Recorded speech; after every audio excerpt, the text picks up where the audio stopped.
تاسو په خپله پوښتنه وکړه چې دا د تورخم د دروازې نه وخواته شو جهاد فرض دی او د تورخم د دروازې نه چې دې خواته شو بیا فرض نه دی او لمونځ دلته هم فرض دی او دلته هم فرض دی خو داسې امیر په کار دی لکه ابوبکر چې قسم په خدای چې څوک چې د صلات او د زکات په منځ کې فرق کوي توره به په خلاف استعمالوم داسې امیر ضرورت چې اوس ووایي چې قسم په خدای چې څوک چې د لمانځه او د جهاد په منځ کې فرق کوي توره به په سر باندې ورکېږدم داسې څوک شته نه که نه چې د جهاد ته تروریزم ویل کېږي زه تاسو ته بل څه وایم جهاد کې تروریزم نشته مولانا هم دا خبره وکړي چې تروریزم نشته پکې کعب ابن اشرف په مدینه کې اوسېدلی د یهودانو مشر و رسول صلی الله علیه وسلم صحابهو ته په جومات کې وویل کعب سر به څوک ماته راوړي یو صحابي ورته ویل زه درته راوړم یا رسول الله ورغی شپې ماښام یې دروازه ور وټکوله ښځې ورته ویل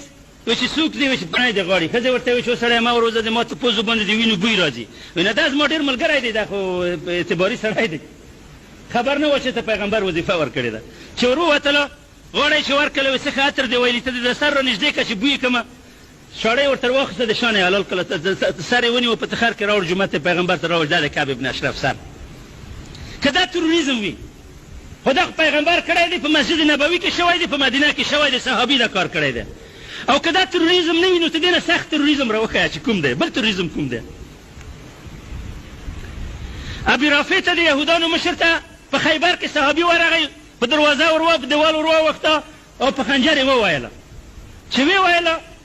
ووتله ته شک ورغی چې اوس به بیا دا مړ وي که به مړ نه وي ته چې امتحان که ژوندی دی که مړ دی غږ یې خپل د ښځې غږ کړه ورته ویې چې ویې ویلې که چې دښمنانو وي چې خوږې کړم زخمي کړم بیا پرې راتاو شو بیا یې وویله چې ته دې ختم شوی ښه چې ختم کړه دیوالونه یې خیز واچوله پښه یې ماته شوله پیغمبر ته راغی پښه یې دم کړله ډوکه یې د پیغمبر په لاړو باندې جوړ شو و چاته په کور راوښتل په خپل کور کې هغه په خنجر سروه سروي کول او بېرته پیغمبر ته راپور راوړل دا جهاد دی که تروریزم که د دې ته تروریزم ووې خو د ایمان نه خلاص شوې او که دې ته د جهاد ووې نو بیا زموږ بل تروریزم کوم دی تاسې راوښیئ چې غیر له دې نه زموږ کوم تروریزم دی چې موږ کړی دی الله پاک په قرآن کې وایي چې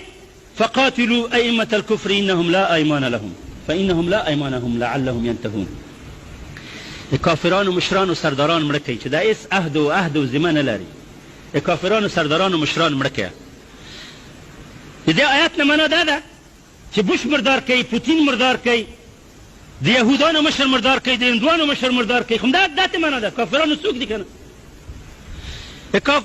ائمة الكفر مړه کوي فقاتلوا جاهدوا نه دی راغلی دلته تاویل ته هم ځای نشته پکې فقاتلوا ائمة الكفر د کفر سرداران مړه کوي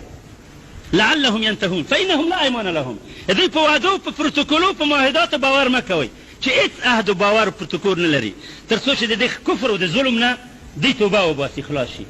زه اوس تاسو نه پوښتنه کوم دا حکم محکم دی که متشابه که دا آیت محکم وي متشابه نه وي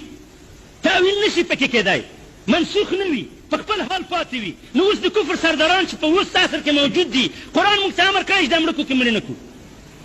کړی دی راته خو چې کړی دی دا د کفر سرداران د جنګ میدان ته راځي چې موږ د جنګ په میدان کې مړه کړو نه راځي خو د ده قصر ته به ورځو په قصر کې به وژنو غیر له دې نه چې یا کوم راکټ ور ولېږو په قصر یې پې وولو او یا کوم فدایي پټ ور ننوځي په قصر کې فدایي پې وکړو غیر له هغو نه د وژلو لار تاسو راوښیئ څه رقم یې مړه کړو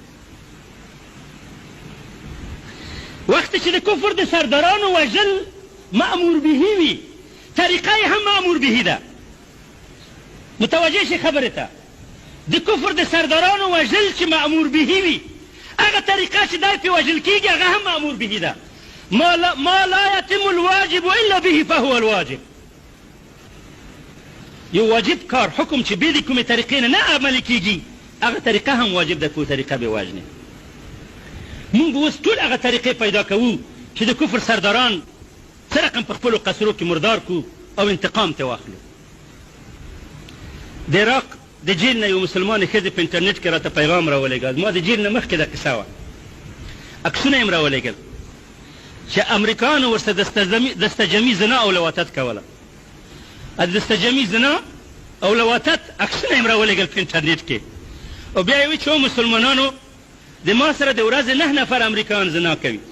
او زه اوس حامله د زنا نه حامله یم آیا تاسو باګټئ؟ آیا په ټول امت کې معتصم شته دی چې زما